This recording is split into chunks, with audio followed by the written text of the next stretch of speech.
Soma's baking and cooking থেকে সোমা বলছি। আজ আপনাদের সাথে শেয়ার করছি ঝিঙে পোস্ত রেসিপি। ঝিঙে পোস্ত তো নরমালি আমরা নিরামিষ ভাবে খেয়ে থাকি, তবে আজ আমি এটা করেছি চিংড়ি মাছ দিয়ে। তার জন্য কিন্তু স্বাদটা কিন্তু পুরো একদম ডিফারেন্ট হয়েছে। চলুন তাহলে দেখতে থাকি কিভাবে চিংড়ি মাছ দিয়ে করলাম। এখানে 500 গ্রাম ঝিঙে আর 2টো আলু নিয়েছি। ঝিঙেটাকে কেটে নিচ্ছি প্রথমে।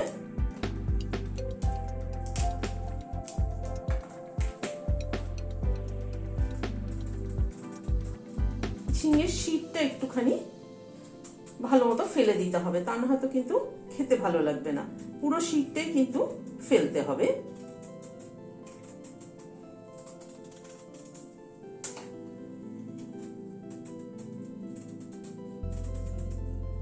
খুব সামান্য অল্প অল্প একটু খোসা রেখেছি, তা না হয়তো একদম মানে ঝিঙে তো নরম সবজি, রান্না করলে পরে একদম মানে কমে যাবে আর কি। এরকম টুকরো টুকরো করে কেটে নিচ্ছি।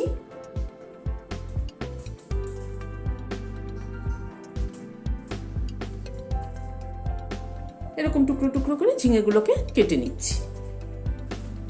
ঝিঙে আলু সবকিছুকে কেটে নিলাম। আলুগুলো এরকম ছোট ছোট ডুমো ডুমো করে কেটে নিয়েছি। হাফ চামচ মতো নুন এই ঝিঙের মধ্যে মাখিয়ে রাখছি, কেননা ঝিঙেতে নুন মাখিয়ে রাখলে ঝিঙে থেকে একটা জল বেরোবে। কারণ ঝিঙেতে প্রচুর ঝিঙে জল সবজি, তো যেই রান্নার সময় দেওয়া হবে ঝিঙের থেকে প্রচুর পরিমাণে জল বেরোয়। সেই জন্য সেই জলটাকে যদি একটু নুন মাখিয়ে আগে ফেলে দেওয়া হয় তাহলে কিন্তু রান্না করতে সুবিধে হয়।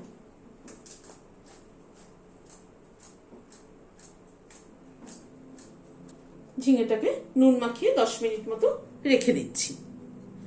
এখানে অল্প একটু চিংড়ি মাছ নিয়েছি। আজ আমার কাছে খুব একটা বেশি চিংড়ি মাছ ছিল না, যেটুকু ছিল সেটাই নিয়েছি।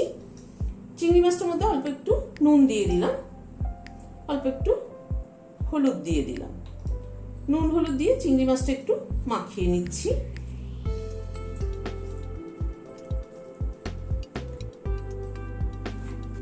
একটা গ্রাইন্ডিং জার নিলাম, তাতে পোস্ত নিচ্ছি 1 চামচ, 2 চামচ, 2টো পাকা কাঁচা লঙ্কা দিয়ে দিলাম, 1 টেবিল চামচ মতো ফ্রেশ নারকেল কোড়া দিলাম।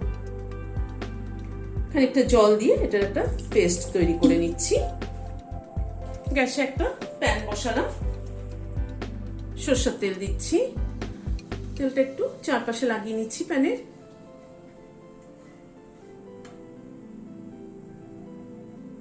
তেলটা গরম হওয়ার পরে চিংড়ি মাছ কটা দিয়ে দিচ্ছি।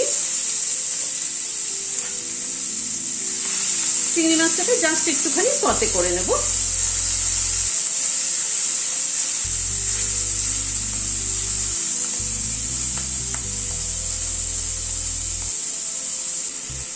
চিংড়ি মাছটাকে মিনিট 2 মতো একটু নাড়াচাড়া করে নিলাম।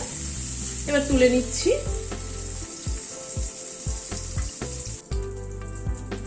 আর একটু তেল অ্যাড করছি।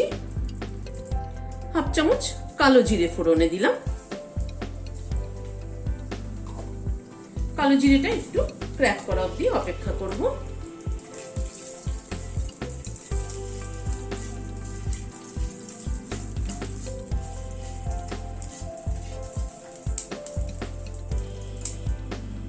কালো জিরেটা একটু ক্র্যাক করার পরে এখানে 2টো আলু যেটা কেটে নিয়েছিলাম সেটা একটু বয়েল করে নিয়েছি, দিয়ে দিলাম।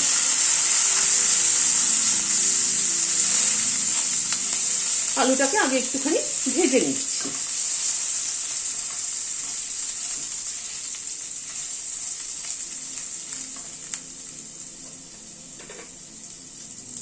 আলু ভাজার মধ্যে একটুখানি নুন দিয়ে দিলাম।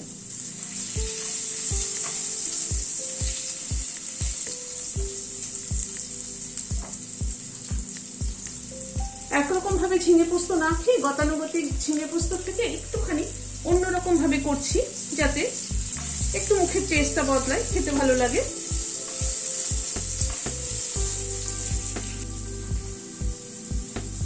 আলুটাকে একটুখানি ভেজে নিলাম। আলুটাকে যদি আগে একটু ভেজে না নিতাম, ঝিঙে আর আলু একসাথে দিয়ে দিলে কিন্তু খেতে কিন্তু একদমই ভালো লাগতো না। একটু পেঁয়াজ দিয়ে দিচ্ছি। এখানে একটা মিডিয়াম সাইজের পেঁয়াজ কুচি করে নিয়েছি, সেটা দিয়ে দিলাম। ঝিঙে পোস্তের মধ্যে একটু পেঁয়াজ দিয়ে খেয়ে দেখবেন, দারুণ লাগে।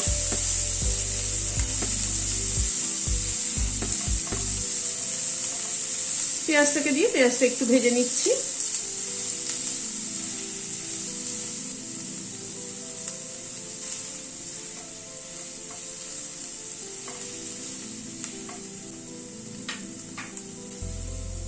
পেঁয়াজটাকে একটু হালকা করে এই মিনিট খানেক মতো একটুখানি নাড়াচাড়া করে নিলাম।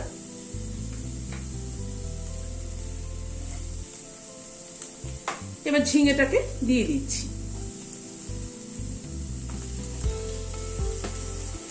দেখুন ঝিঙেটার থেকে কতটা জল বেরিয়েছে।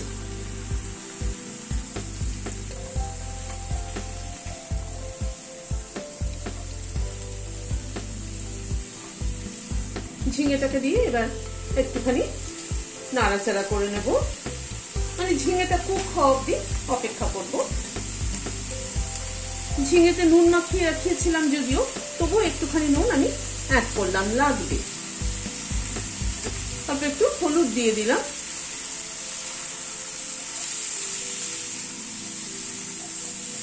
নুন হলুদ দিয়ে ঝিঙেটাকে আবার একটু নাড়াচাড়া করে নিচ্ছি।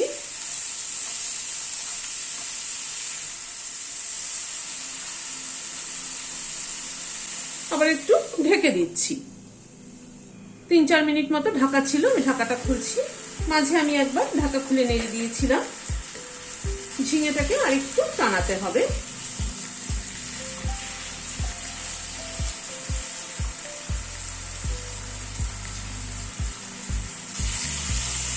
ঝিঙেটাকে আরো মিনিট 2 মতো একটু নাড়াচাড়া করে নিলাম।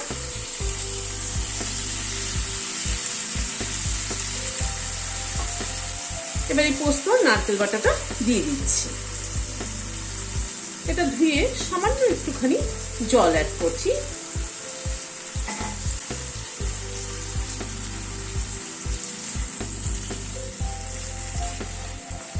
সবকিছুকে একসাথে মিশিয়ে আর একটু কষাবো।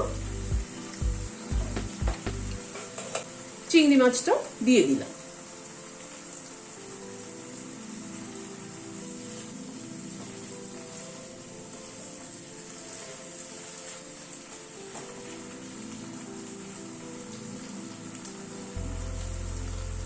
আরো প্রায় মিনিট 2 মতো ঝিঙেটাকে নাড়াচাড়া করে নিলাম।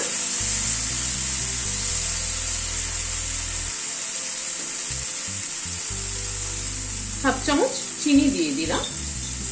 নুন মিষ্টিটা নিজেদের পছন্দ অনুযায়ী দেবেন।